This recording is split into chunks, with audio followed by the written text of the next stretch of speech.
साथीहरु सामान्य खालको बोया M1 माइकबाट हामीले एकदमै उच्च स्तरीय भोइस क्वालिटी कसरी प्राप्त गर्न सक्छौं र हाम्रो भोइस जुन अहिले रेकर्ड भइरहेको छ मैले देखाइरहेको छु तपाईलाई बोया M1 बाट भइरहेको छ। यसरी नर्मल एउटा सस्तो खालको 1200 रुपैयाँ पर्ने M1 माइकबाट नै भोइसलाई रेकर्ड गरेर कसरी एउटा राम्रो भोइस क्वालिटी हामीले आफ्नो भिडियोमा दिन सक्छौं, यसलाई कसरी सेट गर्न सक्छौं अथवा एडिट गर्न सक्छौं भन्ने बारेमा आज मैले तपाईहरुलाई सम्पूर्ण जानकारी दिने छु।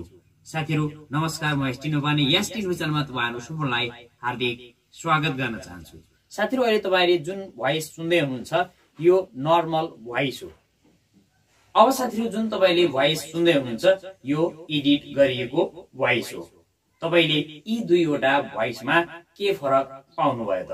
साथीहरु तपाईले यसका लागि एउटा एप्लिकेसन मोबाइलमा इन्स्टल गर्नुपर्ने हुन्छ जसको नाम रहेको छ लेक्सिस अडियो एडिटर।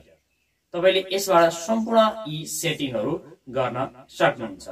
सबैभन्दा पहिला तपाईले आफ्नो भिडियोलाई सुट गर्नुस्। सुट गरिसकेपछि तपाईले सम्पूर्ण भिडियोलाई एडिट गर्नुस्, काटछाट गर्नुस्, त्यसलाई एक्सपोर्ट गरिदिनुस्।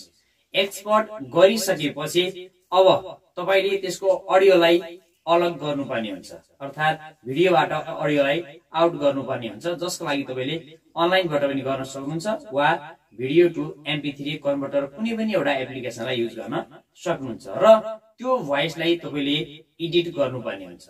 एडिट गरिसकेपछि पुनः हाम्रो भिडियोमै लगेर भिडियोको जुन साउन्ड रहेको छ त्यसलाई 0 गरेर र 0 गरिसकेपछि नयाँ एडिट गरेको भोइसलाई लगेर त्यहाँ तपाईले सेट गर्नुपर्ने हुन्छ। कुनै पनि क्यापकट अथवा पावर डाइरेक्टर वा काइनमास्टर जुनसुकै पनि तपाईले एप्लिकेसन युज गर्नु भएको छ सम्पूर्णबाट तपाईले यो काम गर्न सक्नुहुन्छ। सबैभन्दा पहिले तपाईले यो एप्लिकेसनलाई इन्स्टल गर्नु होला, लेक्सिस अडियो एडिटर।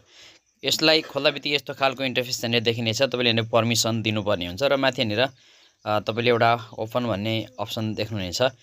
त्यसमा क्लिक गरेर सहिलेसँग तपाईले आफ्नो फाइललाई लोड गर्न सक्नुहुन्छ, आफ्नो MP3 फाइललाई। यसमा यसरी हामीले जुन म्युजिक छ अथवा अडियो छ त्यो एड गरेका छौं। एड गरिसकेपछि यहाँनिर 3 डटमा जानु होला। 3 डटमा गइसकेपछि यहाँनिर इफेक्ट भन्ने छ, इफेक्टमा जानुहोस् र यहाँनिर अलिकति तल जानुहोस्, यहाँनिर नोइज रिडक्सन यसलाई क्लिक गरिदिनुस्। यसलाई क्लिक गर्दा बित्तिकै यस्तो खालको इन्टरफेस आउनेछ।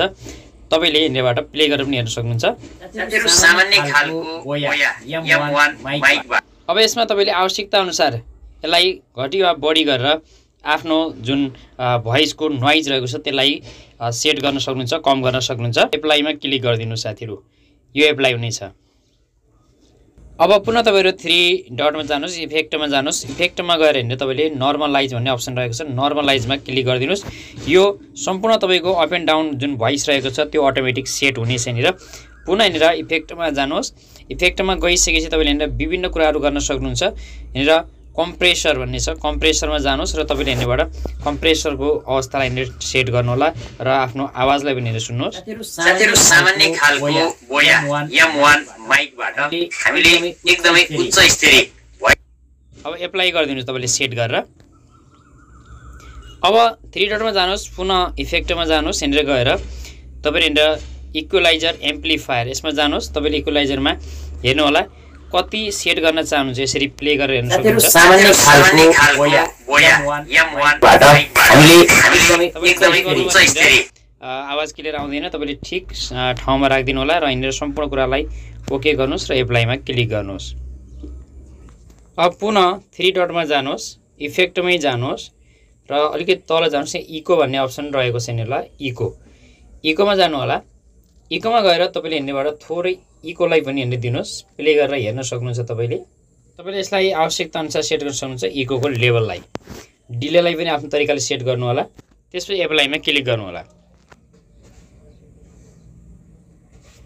अब साथै यति काम गरिसकेपछि तपाईले बाँकी कुरालाई पनि यहाँनिरबाट सेट गर्न सक्नुहुन्छ। विभिन्न खालका अप्सनहरु यहाँ तपाईले देख्नुहुनेछ साथीहरु। इम्पोर्ट मिक्स भन्ने अप्सन छ यहाँनिर, तपाईले यसमा मिक्स पनि गर्न सक्नुहुन्छ।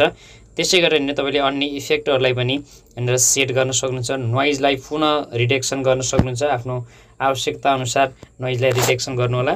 अब यति काम गरे तपाईले यहाँ सेभमा क्लिक गर्नुस्। सेभमा क्लिक गरेर तपाईँले यहाँनिर MP4 भन्ने रहेको छ यहाँनिर MP3 मा क्लिक गर्नु होला र सेभमा क्लिक गरिदिनु साथीहरु। तपाईले यहाँनिर MP3 मा सेभ गर्नलाई पर्चेज गर्नुपर्ने हुन्छ। यदि तपाईले नर्मल मा सेभ गर्नका लागि पर्चेज गर्नु पर्दैन। यहाँनिर तपाईले MP4A अथवा यहाँनिर जुन रहेको छ त्यसलाई चाहिँ सेट गर्नुस् र सेभमा क्लिक गरिदिनुस्। तपाईले निशुल्क सेभ गर्न सक्नुहुन्छ। यसलाई सपोर्ट गरेन भने काइनमास्टर अथवा कुनै पनि एपमा तपाईले अनलाइनबाटै यसलाई फेरि पुनः MP3 मा कन्भर्ट गरेर युज गर्न सक्नुहुन्छ। साथीहरु, तपाईले पनि यसरी नै आवश्यकता अनुसार आफ्नो भिडियो अथवा कुनै पनि अडियोलाई एडिट गर्न सक्नुहुन्छ र जुनसुकै ठाउँमा पनि युज गर्न सक्नुहुन्छ। पक्कै पनि तपाईलाई यो भोइस मन परिरहेको छ होला। हस् त, आगामी नयाँ भिडियोमा पुनः भेट हुनेछ। धन्यवाद।